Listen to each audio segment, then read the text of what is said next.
ইন্টারনেটে ছেড়ে দিব তোরা মানুষের সুন্দর মধ্যে উঠছিস না কইয়া তাহলে তখন তো একটা কিছু করা লাগবে তাই না? এই ধরে আজকে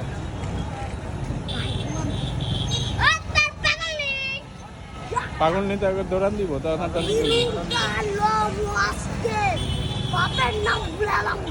দুইশো স্পিডে ছাড়মু 200 স্পিডে